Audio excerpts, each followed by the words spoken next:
sisters, when the Lord says, occupy, till I come. Hindi yung tayo maging busybody. Hindi. God has given us gifts, talents, and everything para magamit for His glory. At ako'y naniniwala, yung glory na yan ng church, ang church ay maging witness. Ang church ay mag-grow. Na ang church ay hindi kakalog-kalog. Hallelujah. Pati ako'y naniniwala na hindi basta mang maliit ang iyong simbahan. Huwag na magtatagal. Amen? Huwag naman 40 years na kayo. 20 pa lang. Anong ginagawa natin? Hello? Kung sabihin, wow, ang tanda na namin, 35 years na kami. Eh, lang kayo, 50.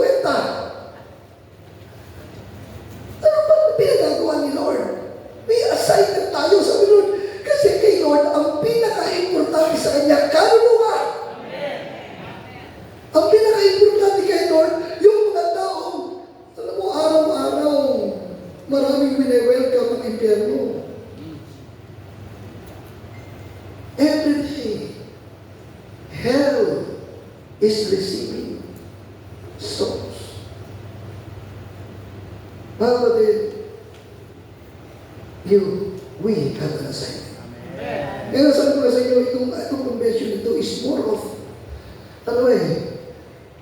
nagbibigay sila ng instruction. Hindi para tayo i-down. Mga kapatid, we are no more under condemnation. Amen? Hindi na itong panahon na tayo matitisod sa mga sinasabi ng Panginoon. Ito yung time na tayo magising at sabi ko, may assignment pala ako. At you can't either talk just to the Lord, kausapin tayo, na occupy. Magtrabaho tayo. Sayang ang ganda mong lalaki. Sayang ang ganda mong babae. Kung hindi yan magagamit sa evangelism. Hallelujah. Thank you, Lord. Ay, si Pastor Gary, kaya yung sa Manila, kaya marami na dala doon. Ang dami nagkakras sa kanya. Ginamit niya. Kaya na-born naging yung mga babae. You know, we are stewards. We are not owners. In 1 Peter, for them, as each one has received a gift, minister it to one another as good stewards of the manifold grace of God. You know, everything entrusted to us belongs to God and must be managed according to His will. Yung iyong gift, dapat ma-manage mo yan.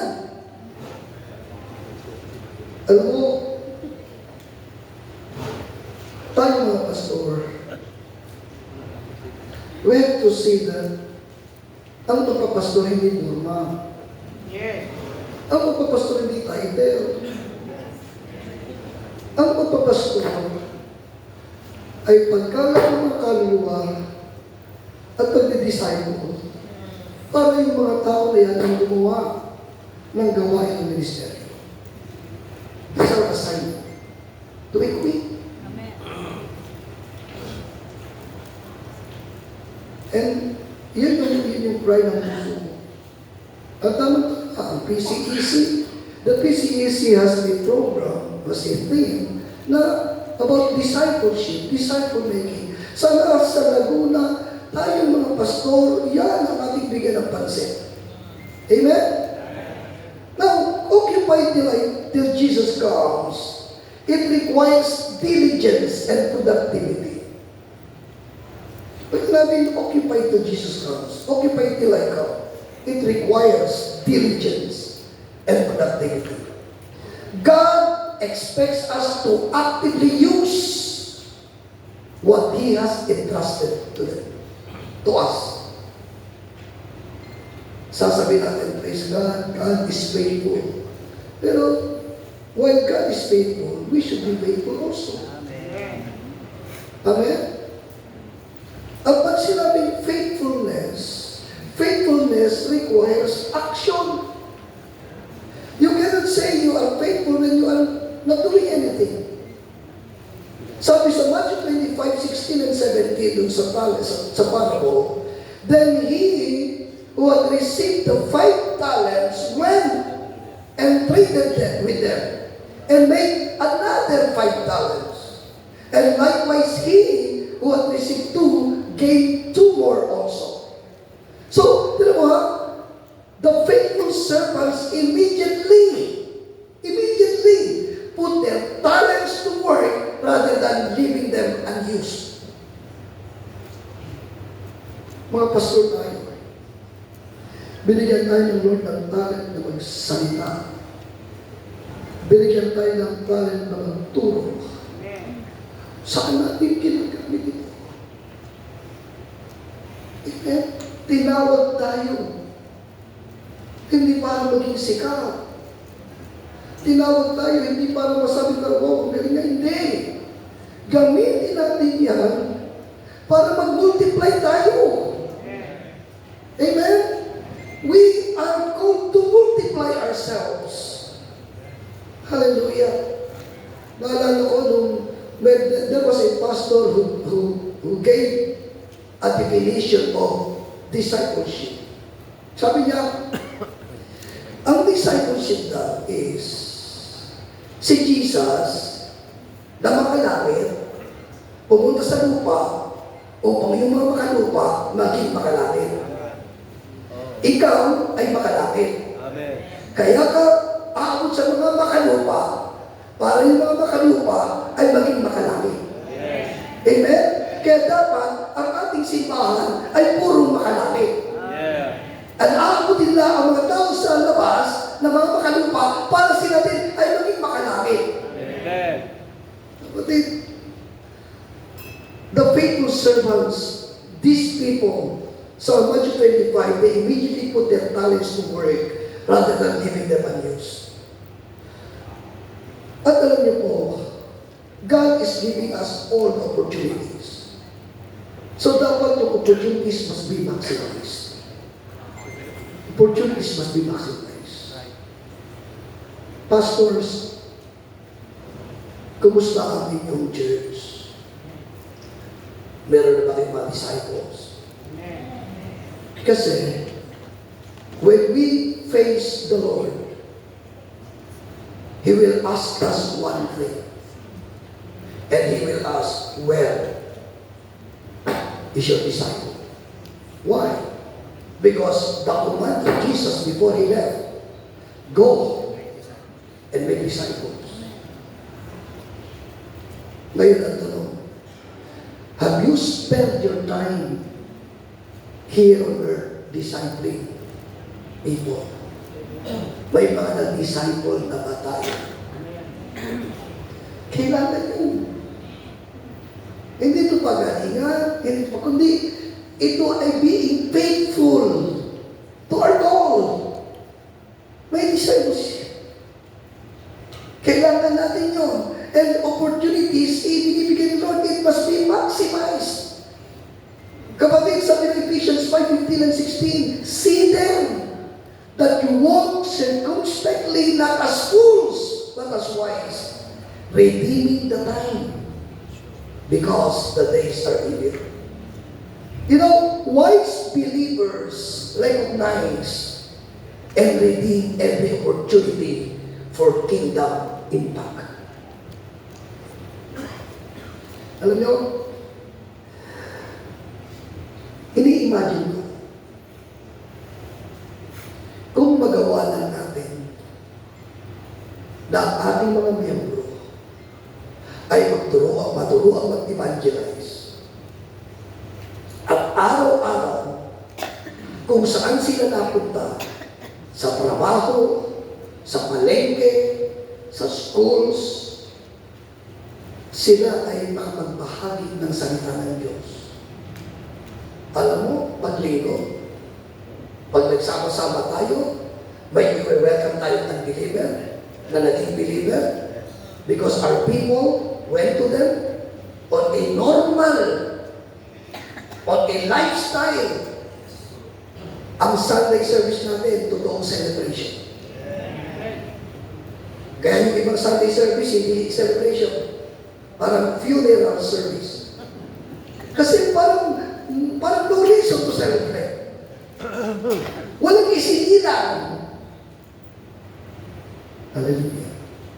Kaya alam mo, ako'y nagsasalita sa inyo bilang yung kapwa kamagagawa na kagaya niyong nagmamahal sa Diyos at nagmamahal sa ating probinsya, sa ating mga bayan-bayan na kinabibilangan, na ating desire, occupy before Jesus comes. Amen? At yung occupation na yan is reaching out, discipling. Amen? At tayo magkakaroon ng impact. And because of that, growth is expected. May paglago. John 15:8, by this my Father is glorified. We want to glorify the Father. Gusto natin maluwalhati ang Diyos. Paano siya glorify? That you bear much fruit. So, you will be my disciples. Amen? So, sa convention ito, gusto kong si Lord ay mangusap sa atin na meron tayong assignment, na meron tayong tatrabahuin. Ang Laguna ay para kay Kristo. At alam nyo, mga minamahal, ang gulo na ng ating bansa. Corruption dito, corruption doon. Ang mga politiko, grabe, they are using their positions. At tayo, mga kapatid, ay we cannot afford to take sides on sino man sa kanila. We have to take the side of God. Yung panawagan ng Lord sa atin. Amen? Nasa gitna tayo, bumatikos dito, bumatikos doon, ganito, ganyan. Mga kapatid, let's focus on the assignment. Kasi ako'y naniniwala sa bawat tao na madala natin kay Kristo, nabawasan ang magnanakaw, nabawasan ang mga sinungaling, nabawasan ang mga taong gumagawa ng hindi tama. Amen? Hindi natin kailangang mahusga, hindi ang trabaho natin. Ang trabaho natin, reach out. Malapit ang dumating si Jesus. Amen? You see, God designs believers to produce spiritual fruit and increase in effectiveness. Ang in-expect ng God, ang ating simbahan mag-grow. Hindi mo kinakailangan magkaroon ng napakaraming billion. Hindi nagtausan. Pero alam mo yung mag-increase. Hindi niya ba na-assess ang ating simbahan? Ako yung na-assess ko ng simbahan. Kailangan talaga ba? Ilang taon na kayong nag-exchange? Ilan na sa mga miyembro nyo gumagawa ng gawain? Ilan na sa miyembro natin nag-share ng gospel? Ilan na ang miyembro natin na responsible? Alam niyo ba, tayo, kung minsan tayo may kasalanan, hindi natin sila tinitrain. Hindi natin sila tinidisciple. Hindi masamang mag-engage sa mga secular na gawain. Hindi masamang pumunta sa mga, halimbawa, ikaw ay nasa office, sa government offices, sa mga police. Hindi masama yan. Pero kung napapabayaan naman ang iyong simbahan, na ikaw ang nagagamit, at ang iyong mga miyembro hindi nagagamit, palinagutan mo sa Diyos yan. Amen? Wow! Ang galing! Nakapagsalita mo sa maraming tao. Uy! Nakapagsalita. Pagdating mo sa church mo, yung mga tao yung nakalungkot. Walang ginagawa. Asa pa rin sa'yo. Kapatid, hindi ka noon. Nakakalungkot na ako bilang pastor, sikat ako sa labas. Kilalang ako sa labas. Ang ganda-ganda ng ginagawa. Tuwan-tuwa sila sa sinasabi ko sa labas. Pero sa ating simbahan,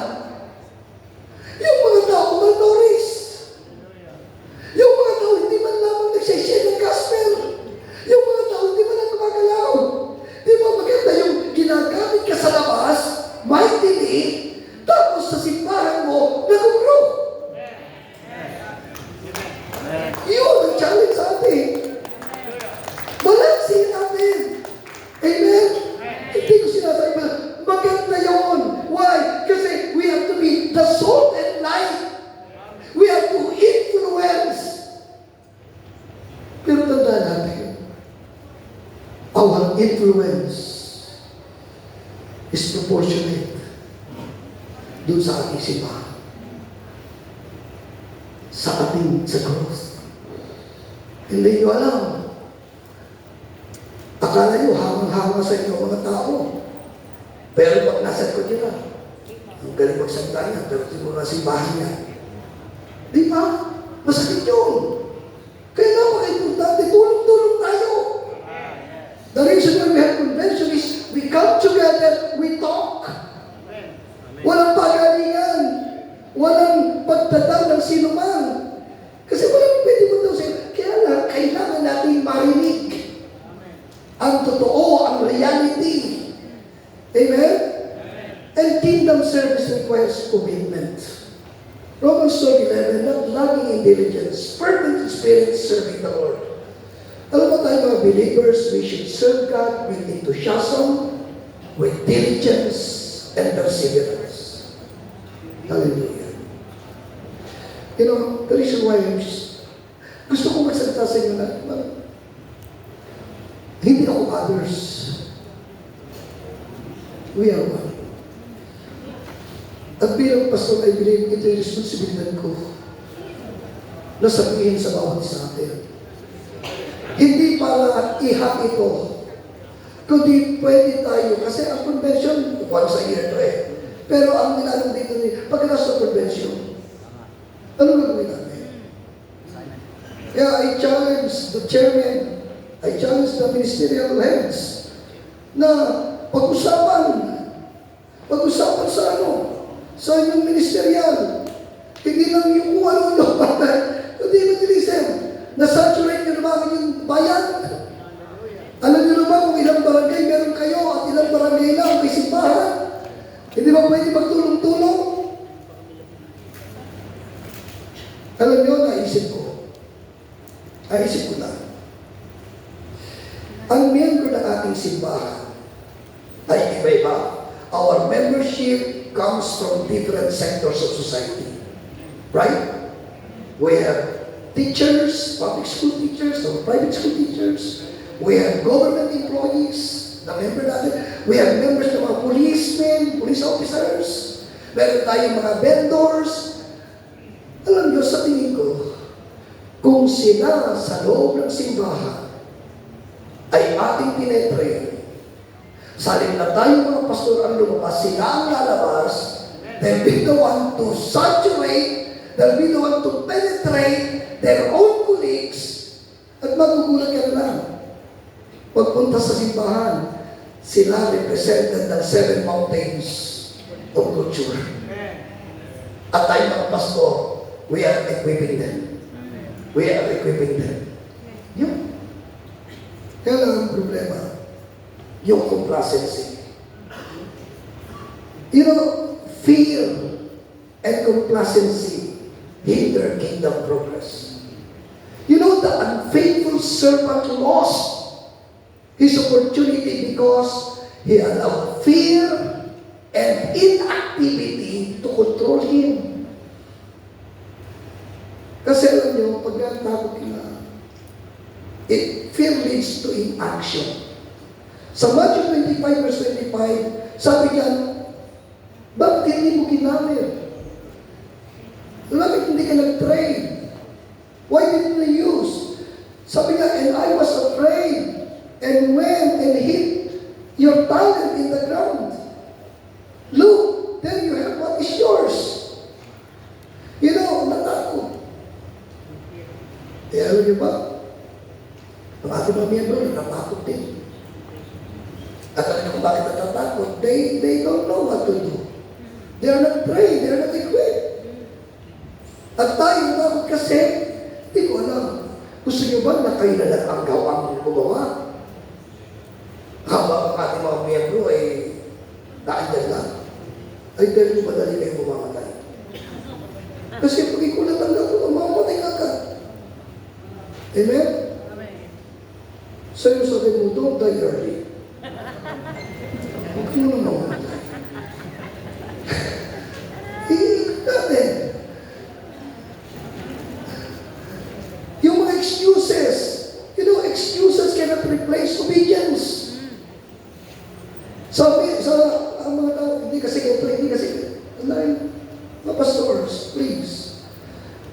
don't make excuses as a lifestyle. Naiingit tayo sa mga pastor na nagka-breakthrough. Pero kaya nagka-breakthrough yun because of obedience sa Lord. Hawang-hawa tayo sa mga churches na nag-grow. Hindi yan nag-grow overnight. Hindi na yan nag-grow. Hindi. May ginawa sila. Amen. Hallelujah. Tinanbaw yan. Amen. Naiingit kayo kay Pastor Virgin, ang laki ng simbahan. Hindi yan nangyari lang na pastor lang, hindi. Tinanbaw nila yan. Amen. Hallelujah. At tandaan, ang Diyos nila ay Diyos mo rin. Amen. Pareho-pareho tayo ng Diyos. Ewan ko lang, totoo nga yan, pero ako.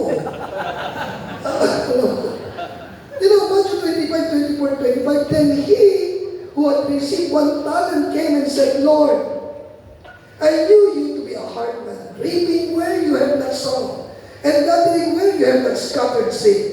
And I was afraid, and went and hid your talent in the ground. Look, there you have what's yours. Alam niyo ba? God expects faithful action rather than endless justification. When we face God, the Lord will not accept our justification. Kasi Lord,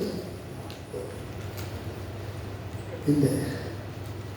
Kaya, mga kapatid, habang may panahon pa, hindi pa naman siguro dati si Lord. Pero yun lang, baka hindi pa mamaya natin. O baka mayroon pa tayong ilang panahon. Abay, trabawin natin ang assignment natin. Amen? Ako'y naniniwala na our teaching this afternoon, and then tomorrow, and then the last day, I believe yun ay mga detalye para sa ganun magawa natin ito. At upuan natin. Trabahuhin natin mga kapatid. You know, spiritual complacency is dangerous. Dangerous. Ano ba sa Tagalog ng complacency?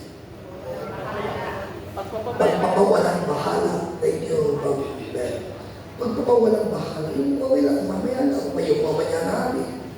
Sabi sa Revelation 3:15, I know your works, that you are neither cold nor hot. I could wish you were cold or hot. So then, because you are lukewarm and neither cold nor hot, I will vomit you out of my mouth. You know, a passive attitude towards God's work weakens spiritual effectiveness. Passive attitude towards God's work. Huwag maging passive. Seryosohin natin ang pagiging pastor natin. Amen. Alam niyo, nung ako'y magpastor, seryoso. Nung magsimula akong magpastor, ako po'y nag-work. Ako po'y engineer by profession, nag-work po ako. Pero nung pinakita naman sa akin ang work na may tinawag niya, iniwanan ko yung trabaho na yan para kahit na ako'y pagtawanan ng aking mga colleagues, kahit na ako'y lipakin ng mga tao, iniwanan ko yan. Nag-commit ako kay Lord at napansin ko, ang Diyos hindi nagpapabaya sa mga sumusunod sa Kanya. Amen? Nakita ko yung aking pagpapasya, ay si Lord naman, pero isipin mo dahil sa ginawa kong pagpapasya niya, nakita ko ang blessing ng Panginoon. Hindi talo ang maging seryoso sa paglilingkod kayo. Amen? Amen? Hallelujah! Pakikulbit mo katawin mo. Okay ka ba dyan? Okay ka lang.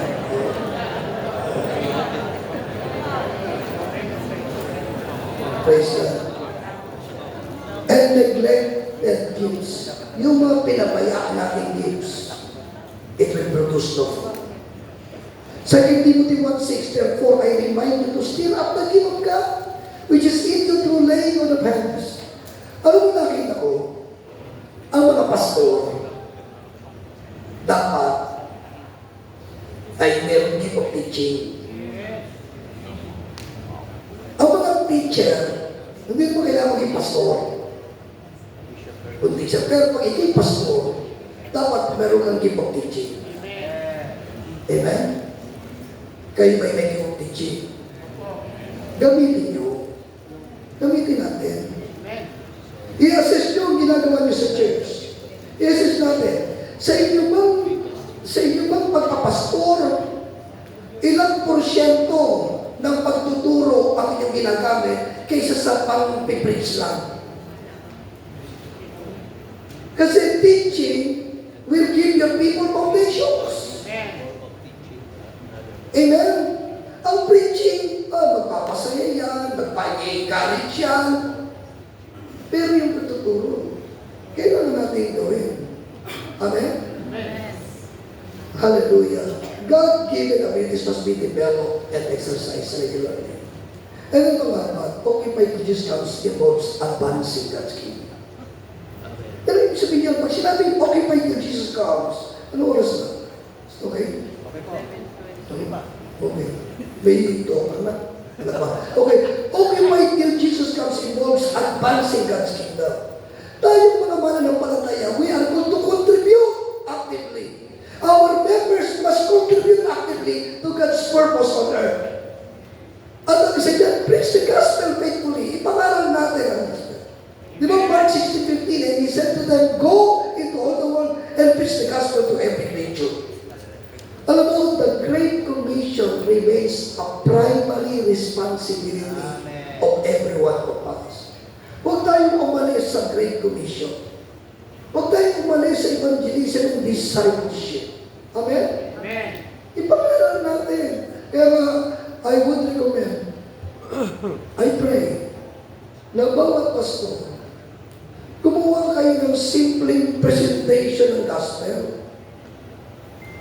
Amen? Maikli lang. Yung kayang ulitin, yung kayang i-transfer. At pagkatapos, ituro nyo sa inyong mga miyembro. Maganda pa o just meron kang sarili, kumbaga meron kayong gospel presentation na yung i-train ng mga tao, kahit yun pa lang, mag-start na sila mag-evangelize. Amen? Ginagawa niyo ba yun? Intentionally. Hindi yung patsang-patsamba. We need to make an intentional approach.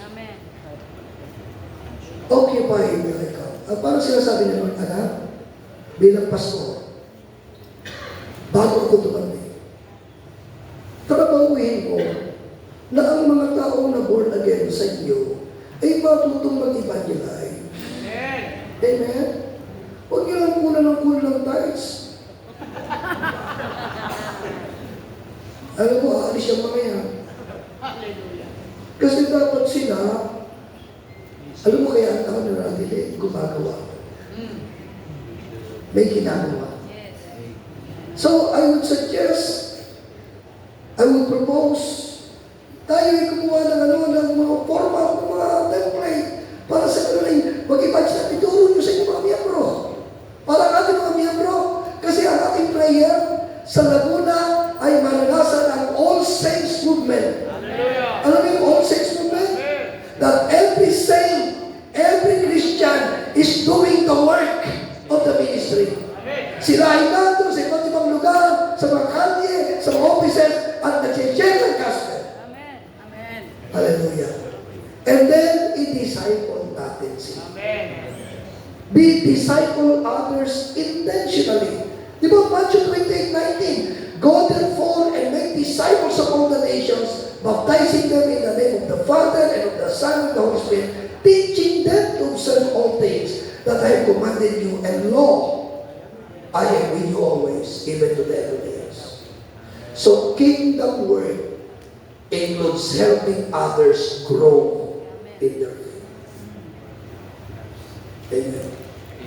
Alam mo, meron kami pino-workout. I mean, mga churches, meron din naman. Di ba? Napakaganda ng ating mga miyembro ay malagyan natin ng growth path. May growth path ba ang inyong mga miyembro? What I mean is, nasusubaybayan ba natin ang kanyang pagkakas? Hindi kaya ng pastor na yan. Kaya nakita ko dapat, ang mga churches, may small groups, Yes. may cell groups. Amen. Kasi discipleship happen not in a malaking group. It happen in a small group context. Small group. At pwede mo sabihin na hindi lahat na umaaten sa simbahan yung miyembro nyo. Ang mga miyembro nyo lang, yung part ng community ng cell. Amen? At dun sa cell, may cell leader. At ang cell leader, meron siyang tamang tinuturo. Meron siyang guide. Tapos doon yung mga okay na ilagay nyo sa training, sa equipping, para maging cell leader din. At then yung ibang group pa, mga pastor, may plano ba kayo sa inyong mga miyembro? Amen. Tandaan nyo ha, pag hindi nyo pinagplanuhan ng inyong mga miyembro, kayo ang pagpaplanuhan nila. Mabigat yun. Kaya bago pa sila magplano sa inyo, kayo na magplano sa kanila. Lagyan natin sila ng growth path. Disciple them. Kasi kingdom work includes helping others grow in their faith. Amen. And then serve through love and compassion. Galatians 5:13, for you, brethren, have been called to liberty, only do not use liberty as an opportunity for the flesh, but through love, serve one another. Doon yung mga practical acts of service, it demonstrates God's love to the world. And then influence society for God's glory. Matthew 5:16, let your light so shine before men, that they may see your good works and glorify your Father in heaven. So mga kapatid, siguro, I think I have to stop here. Ang challenge ko lang, Kuya Rodel, let us meditate on that. Occupy. Yung si Jesus mismo nagsabi, I want you to personally hear Jesus saying to you, anak, occupy. Be like that. Do what as I command you to do. Be like that. Kasi, mababalansin ito ang ating activities bago lumating si Lord. Amen? And siyempre, occupy till I come, it requires perseverance. It requires perseverance. There will be oppositions, may mga hadlang, may mga barriers. Alam mo sa buhay ko, I have experienced many barriers sa pamilya ko. Family, personal. Alam, grabe. Pero hindi ito nagpatigil sa akin sa pinagagawa.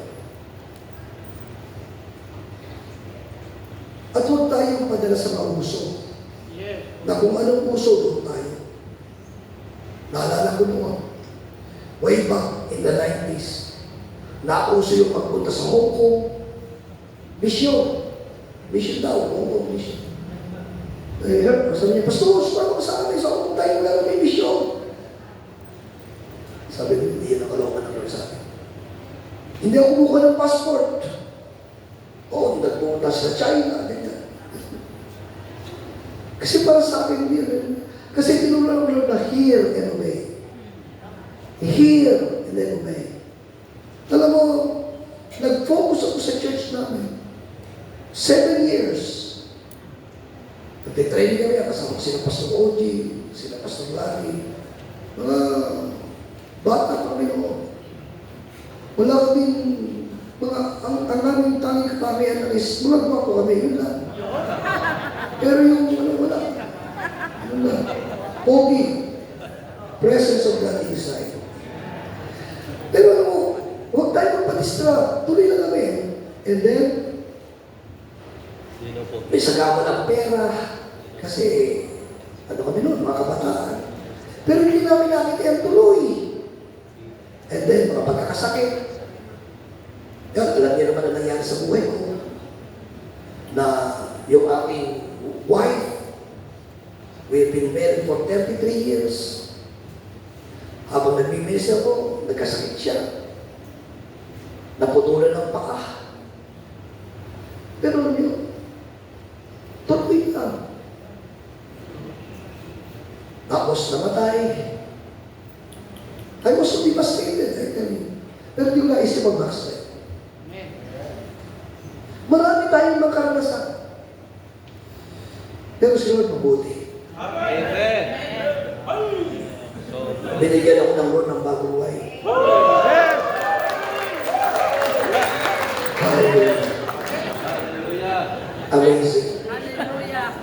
Praise the Lord. And His peace. Pero ano ba